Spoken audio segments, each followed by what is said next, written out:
The following episode will contain spoilers. You have been warned. You're listening to Cinema IRL, the podcast that throws you into the movie and asks the question, what would you do?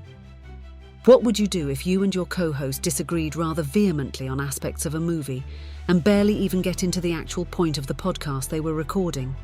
Buckle up, because after watching It Ends With Us, that's what happened to Amber and Scott. And now, Cinema IRL. I wish I could switch places for just one day. What would you do? Put yourself in my shoes.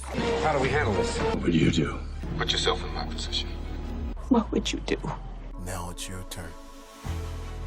I'm just going to let you get to the intro because I'm going to talk plenty during this episode. Alrighty. So this episode we are talking about It Ends With Us. It is a movie that tells the story of Lily Bloom, a woman who overcomes a traumatic childhood to embark on a new life in Boston and chase a lifelong dream of opening her own business. There's a lot more to that synopsis, but I figure we can get into it better with just our conversation here. Oh, my goodness. I want to kind of start with the part where they go to the restaurant and she rediscovers Atlas. Yes. So Ryle and Lily go out to this restaurant and we see a guy who takes their order, which we assume is the waiter.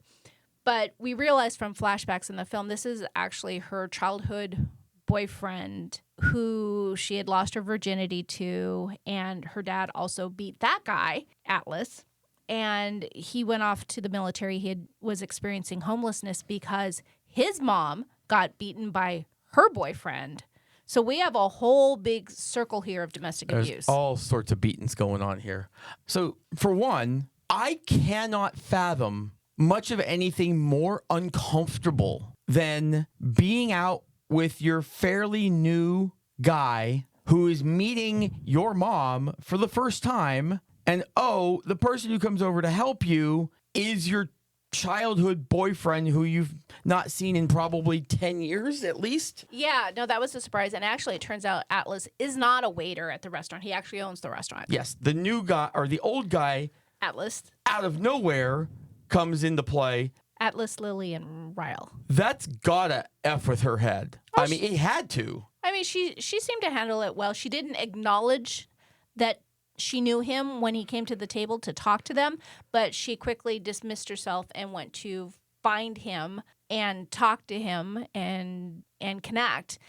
But she didn't disclose, hey, this is Atlas. Ryle knows that Atlas exists. Yeah, and this is going to get me into my next point. Ladies and gentlemen, boys and girls, there is a very, very, very good chance when you meet someone, they're probably going to have a past. It was things that they did before they knew you existed.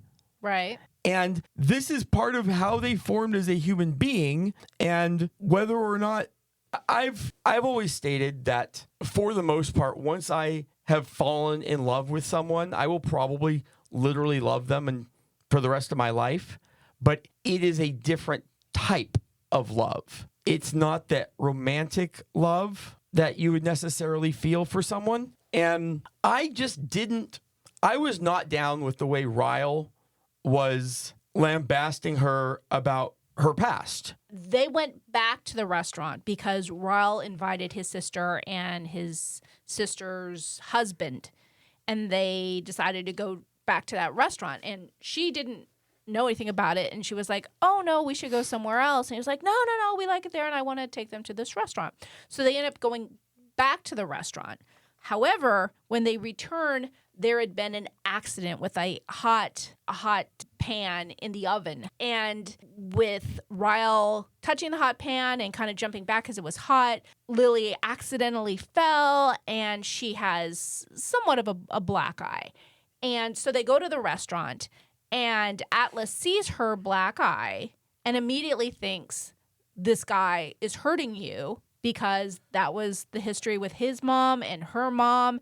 And he's freaked out that the girl he loved in high school is getting hurt. Yeah. So, Atlas, don't jump to conclusions. And I don't care if you've got that past. Just because you see something doesn't mean you were there, doesn't mean you know what's going on. And if she's telling you it's nothing and, you know, you haven't seen this girl in Well, she, 10 to 20 years. well, a couple of weeks from the last time they were at the restaurant, Well, if she says it's nothing, which she was lying. no, she wasn't lying at all. Yes, she was, because we found later in the film that it actually wasn't an accident, that he did hit her. No, in Yes. real time, the dude put his hand in to get a hot pan out. He got startled. I don't know. Did you I don't know what the fuck he was thinking. Put his bare hand. He's a neurosurgeon, and he's going to put his bare hand into an oven. Did you not see all the flashes at the end, toward the end of the movie, that said actually he did hit her with that? Yeah, no, I saw the live version where he put his hand in, Oh. and then she bent down to figure out what was going Oh, on. Scott. He retracted and hit her. No, No, you're I missing. know what I saw with my eye, not Okay. the flashback. Okay, you missed a really pivotal part of this film. I did not. You did. I did not. Okay, so the thing with in the kitchen is there's very quick editing, and she falls backwards when he pulls back from the oven. And it happened very quickly, and you're like, oh, wow, okay, what really happened here? But at that point, you realize that the editing is that way because they want it to be vague. So the same thing when he goes chasing her, and there's that same kind of editing, and she trips and falls down the stairs. And both of these things are accidents. So later on in the film, they then go and they show all those instances to show that Ryle has rage issues when he came up to the top of the balcony and he kicked the chair, and then when he threw Alice against the wall, and then when he slapped her in the kitchen, and when he pushed her down the stairs. No, I think what Yes. what you're doing at that point is she is, because of her past, reimagining these things Oh, my differently. God. Oh, no, hang on. Now, you need to understand that these are different incidents. Like the stairs. I understand Okay, they're different so incidents, and listen. you are talking like a guy here. No. When he pinned her down, he had a motive. When he pushed her down the stairs, he had a motive. Tell me the motive in the kitchen. Why? Okay, it doesn't have to be about motive. A guy who has trouble controlling his anger doesn't have to have a motive. It's the same reason when he came up to the top of the balcony and he was upset about something, he kicked a chair and it went flying. The guy couldn't control his emotions. He couldn't control his anger. So when he got hurt, he lashed out, and maybe he didn't actually have malice or motive, but he lashed out and he hurt her. Do you think I have rage issues? I think you can have a temper. Yeah. Do you think you have rage issues? I think we all have moments that we do better than others. Do you think I can control my anger? Like to the point of I don't need to go see a therapist about my anger. For the most part. I agree. I think both of us are. But you know what? I know for a fact that I've lashed out physically against objects, and I've seen you do the same thing. We have our moments as humans, and sometimes you do have something and you need to release. He went up. Okay. Well, For I me- don't care about the chair. I care That's about the girl he supposedly loved. But what I don't like is the way that the movie portrayed that incident as him having a rage issue. While it might not have been the best way to let it out, it also wasn't the worst. Nobody was getting hurt. He's kicking a chair. He's not going to break the chair. If anything, he's going to hurt his foot. It's a reasonable way of getting something out when he had something. You just can't convince me otherwise that is a building block for what they were building. And I'm sorry, you can't convince me that the kitchen was either, because I can tell you that if I'm, stupid enough to put my hand in an oven to pull out a frittata that is burning with nothing on my hand, what is going to happen is I'm going to touch that thing. I'm going to burn the living shit out of myself. I'm probably going to pull it back with me, and it's going to go flying on the floor, and my arm is going to flail because I'm going to be in a lot of pain because I just did something ridiculous. You and I have a different view on some of these things in the movie. I believe And I think that if some we of these had flashbacks that she had later that were beyond the time, like based on the timeline, years later than the initial thing, is she is essentially adding the PTSD factor to her memory of the thing from the past. Okay, so unfortunately, we watched this in a theater, so we don't have the luxury of going back and rewatching scenes. That said, to say that she's looking back at something and experiencing PTSD as in some way that you're insinuating that she's changing what happened, Absolutely. I find really disturbing. I'm sorry that you find it disturbing. And listen, I'm not saying the guy did not have a problem, because the second and third incidents, no bueno. Not okay with it. Like, you could tell whether he pushed her down the stairs, given that situation, he should have had enough awareness to realize that he's got to keep his shit in check at that moment so somebody doesn't accidentally fall down the stairs. Because as far as I'm concerned, whether he pushed her or she accidentally fell, he's every bit as liable in both of those scenarios. Because abusive men always keep themselves in check. But again, to that point, in my book, I didn't have him as abusive. That was the first incident that I looked at, and I was like, okay, that is the first incident that I'm going to say this dude was abusive.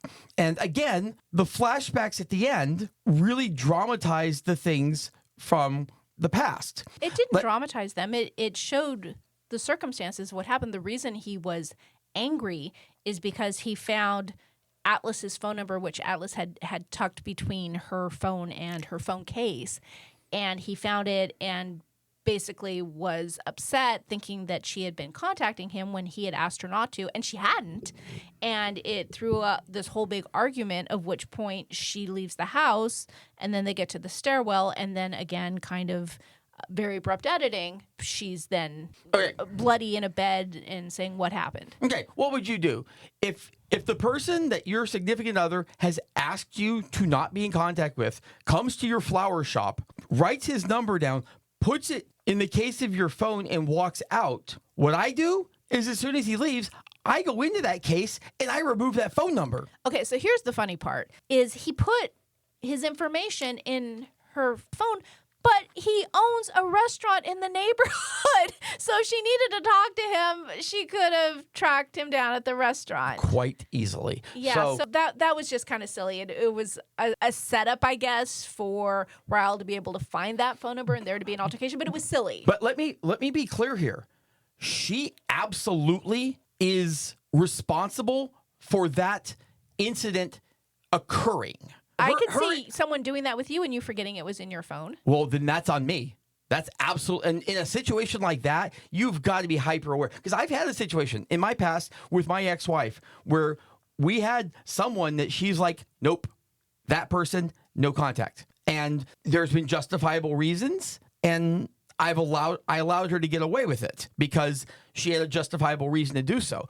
You have to be hyper aware when you're dealing with that person in the future that, you know, you're not supposed to. Now, she can't stop him from coming to the flower shop and walking in. Like, that's not her fault. And she handled that brilliantly. But she let the card stay in the phone for who knows how long. I mean, it was probably quite some time. Well, and also keep in mind, this was her teenage sweetheart that she lost her virginity to. She was excited to see, and she had a connection. Also, too, she had a very small heart tattoo on her collarbone. So this was a significant relationship to her. So for her to leave it there, she didn't act on it. But here's the thing. It's one of those, don't give the appearance of impropriety. And that's what that card being there does. That doesn't give anyone the right to push you down. No, you are 100% correct. But we need to understand that incident started and him getting angry was justified. Now, again, what he did with the anger, not so much. And honestly, if I'm him in that situation, I'm going to be angry and upset. Now, I'm not going to push anyone down a stair. I'm probably just going to get the hell out. And like I know he was trying to get out, even though he didn't do anything I would consider wrong in the apartment. You could tell that he was at that border that he could have. Okay, so actually, I'm glad you brought that up because it brings up an interesting point. Do you remember when she walked into that room and he was sitting on the bed with her phone and the lamp was knocked down? Oh, yeah, no, that was no good. So again, all of these, you talked earlier about building blocks for something else. All of these are building blocks that illustrate a behavior of a guy who cannot control himself. Kicking a chair on the roof is one thing. Smashing a lamp is something else. He knocked it down. He has a problem controlling himself. And that has nothing to do with PTSD. That has to do with a recollection. Initially, she was trying to explain things away, give someone the benefit of the doubt, not wanting to admit that she had found herself in a situation similar to what her mom had gone through and Yeah. similar to what Atlas's mom had gone through. She had every right to be highly concerned with the lamp issue. Again, kicking something on the roof is one thing, smashing a lamp where you're actually breaking something. And this was not a poorly decorated apartment. Things in that apartment were probably very expensive. That was probably not a $20 Target lamp that he broke. So you earlier alluded, though, of her looking back at these episodes being somewhat clouded and PTSD. Yes. So you basically think the premise of this movie of It Ends With Us is just her delusion of her misinterpreting things? We need to talk some gray here. She wasn't delusional, but as time goes on and other things happen, he got worse. And that third incident where he's pinning her down and he fucking bites her collarbone. Yes, in an attempt to, I would assume, try and bite off the I tattoo don't know that what he's offended by. That was, oh dear Lord, dude. So when you go through all of that, you're going to view more innocuous things from your past with a different lens. You're going to. See, and that's where I disagree with you. I don't think she was looking at innocuous things with a different lens. I think she had finally had to come to realize that she was making excuses and she was whitewashing what had really happened. I don't think so, and I think that we have a director's cut to watch of this or with commentary to actually go over the director's vision so we know, because one of us is right and one of us is wrong, and clearly on this one. Yeah.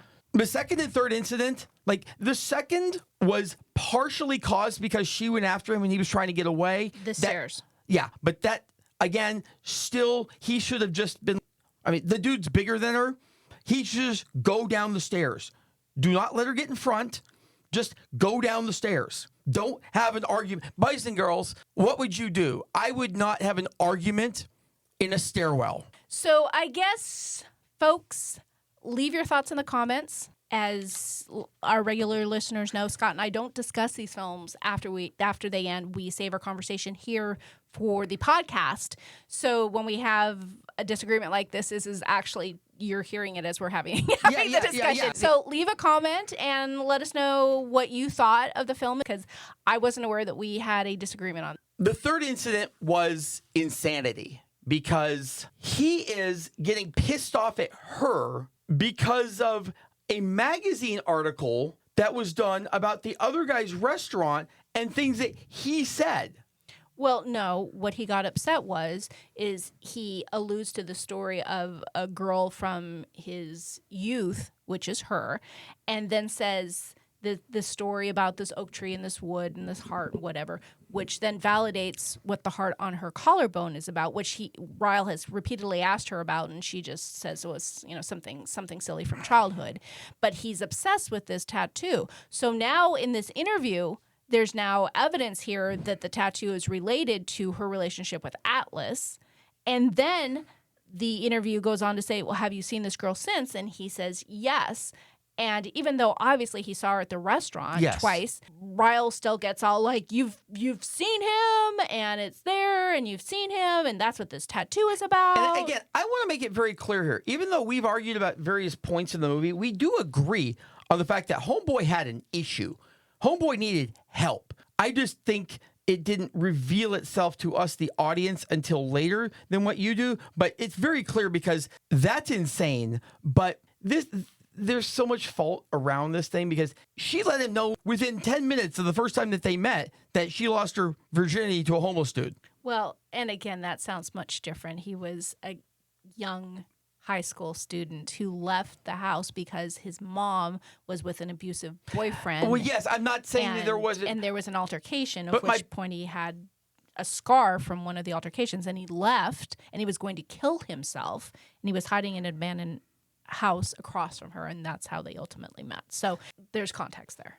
And I'm going to tangent for a moment on a what would you do, because this is another thing that's happened to me, and it's incredibly powerful when it does. When Atlas reveals to her that the actions that she took that were, to her, minor actions, getting him some food and a sleeping bag and initially even just appearing in a window. Like, these are not things that are necessarily going to stick out on their own in her mind long term. But to him, they literally saved his life.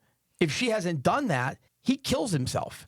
And when you get information that revealed years later, it is, I don't even know how to describe the emotions. I'm not going to go into the story, but I've been in her position for that, where some things I did with someone that were not particularly memorable to me, I found out many years later, saved someone from killing themselves.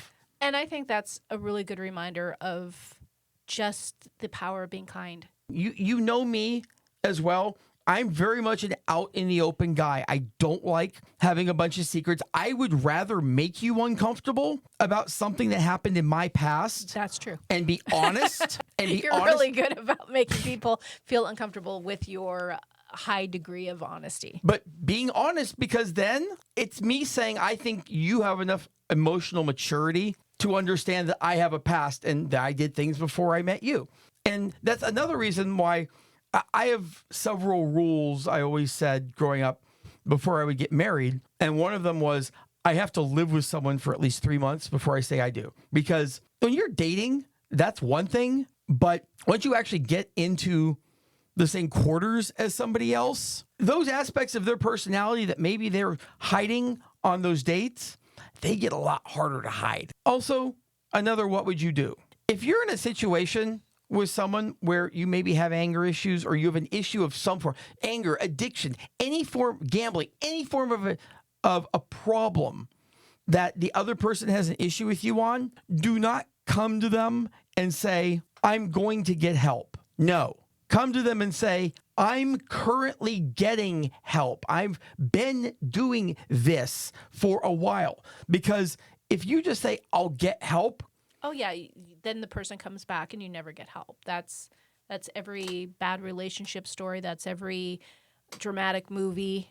Someone comes back because someone's going to get help, and then they either don't do it or they do it for a week, and then things are back to the bad ways that they always were. Yeah. So boys and girls, we all have issues in our relationships over time. Hopefully not as pronounced as some of those were. But if you're ever in that situation where you need help to hang on to someone, get the help first, then go to them and say, I'm doing... Yeah, I've been in AA for 6 months, or I've been going to a therapist for the last 3 months, and we're working through these issues. Then come back as that. Maybe. You might have a chance at that point. Maybe. But I will say that her final argument, even if you've gotten help, I mean, that's insanely powerful. What would you tell your daughter? Yep. And I do agree that she did need to get away from him. And it did break a generational cycle of abuse. And you do have to say no more. I don't think that Ryle was as bad as her dad. But that's also going to make you more sensitive to... You need to know that from someone when you date them. You know is what? there abuse in your past? Because if there is, that is something you've got to keep in your brain. She had legitimate PTSD from it, and as she should. That's something you get PTSD from when you. I don't know that she had PTSD. I think that's you're. Are you kidding? She was like the poster child for PTSD, post-traumatic stress disorder. I know what it stands for. She saw these things that were extremely traumatic at a young age. And it was clear as she got older that they were things that would stress her out. They were post-trauma. And so she's trying to avoid that. She absolutely grew up in a household with a dad who couldn't control his temper. She wound up with a guy who ultimately couldn't control his temper. All right, folks, so this has been a heavy episode, and we would love to hear your comments. You can comment down below and let us know what you think, because obviously there is a lot of stuff happening in It Ends With Us, and... I love the movie. I think it is a great watch for, most people. So domestic abuse is no fucking joke. It's never acceptable, ever. Whoever's bigger or even smaller, don't get physical. You don't need to do it. Just don't. Don't use your size to overpower somebody. Don't hit someone because you're saying they're bigger, they can take it. Find another way other than getting physical with people. Use your words. We hope you enjoyed our episode. Thank you for listening. And to catch all the new episodes, please subscribe. We release 2 to 3 episodes weekly, so we'll have new content regularly. Until next time.